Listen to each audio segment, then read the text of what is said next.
The family of a 23-year-old Flowery Branch man who suffered 2 seizures while in the care of the Gwinnett County Jail disputes the official finding that his death was unavoidable. Chris Howard went into cardiac arrest back in February, hours after being admitted to the jail. Fox 5 I-Team reporter Randy Travis reviewed surveillance video, which raises some questions about how deputies handled Howard's situation. Your residents today, some of this may be difficult for some people to watch. Howard suffered from a rare disease called MCAD, which requires eating on a regular basis to avoid death from low blood sugar levels. Well, jail video confirms he was fed shortly after arriving, but it also reveals something else, a nearly 1-hour delay in getting him to the medical unit, despite the insistence of medical staff. I just know that my son was healthy, and there's absolutely no way he should have went into this jail and not made it out alive. Robert Howard figured Chris had survived the danger zone of a disease that had already claimed the life of his first son when he was just 5. Chris grew up to be athletic, popular, tall and lanky with chiseled good looks, a man constantly on the move. The only legal mistakes of his 23 years would turn out to be a drunk driving arrest on New Year's Day and a positive marijuana test on February 15th that landed him in the Gwinnett County Jail, a place from which he'd never regained consciousness. How often did Chris have to eat to make sure he didn't get sick? Well, we never even, MCAD never even became an issue. We never even talked about it after the time that they were 13, 14 years old. MCAD can leave someone with dangerously low blood sugar levels if they don't eat regularly. All of the Howard children have MCAD. Howard says his son did not have a chance to eat lunch the day he failed his drug test at the probation office, but he says Chris had missed meals before as an adult with no issues. How much do you think MCAD had to do with his death? I don't think it had anything at all to do with it. He thinks the answer can be found on jail surveillance video. That's Chris sitting in jail admissions the afternoon he was brought in, chatting with others while eating a sandwich. Jailers knew about his condition. A few hours later, he's on the phone in a holding cell when suddenly he suffers a seizure and drops to the floor. Deputies and nurses quickly arrive, members of the jail's rapid response unit holding Howard down while he begins suffering a second seizure. As he starts to recover, the doctor on call orders Howard taken upstairs to the jail infirmary, quote, immediately.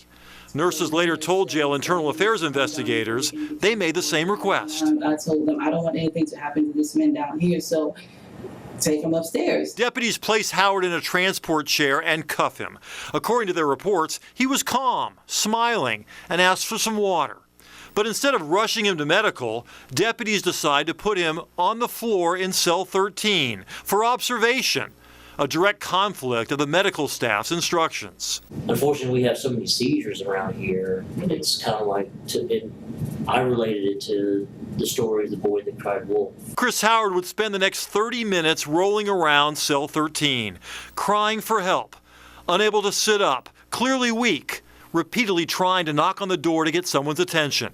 Occasionally, a deputy would peer through the window, then move on. I saw him in the window of cell 13. He looked very pale, and to me, I remember thinking he looked like death. But I figured this is something that the nurses knew about, and we'll just keep an eye on him. So he was sort of forgotten about for at least 30 minutes.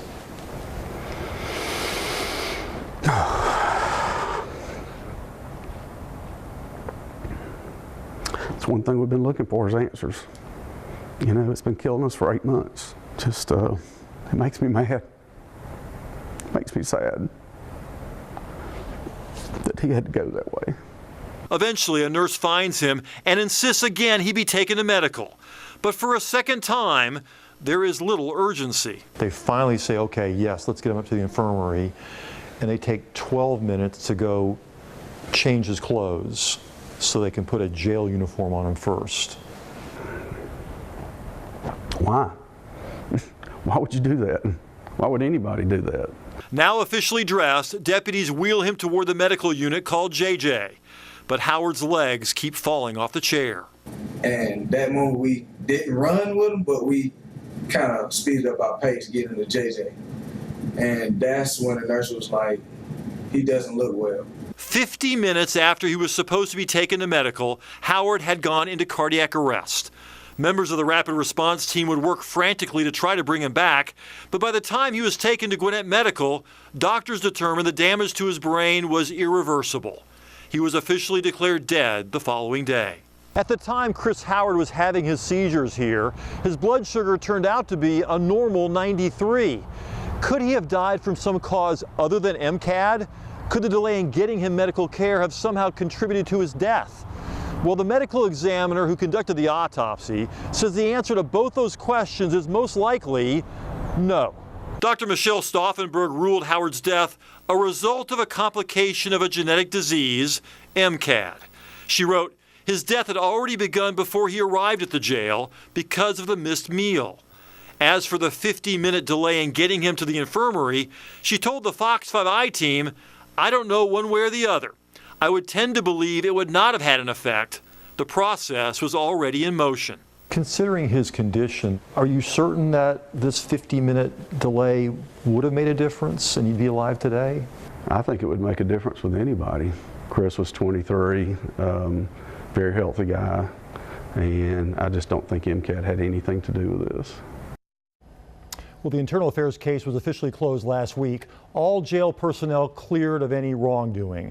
There is a new policy in place, though. Whenever someone from the medical staff says take an inmate to the medical unit, they are to go immediately, even if they're not in a jail uniform.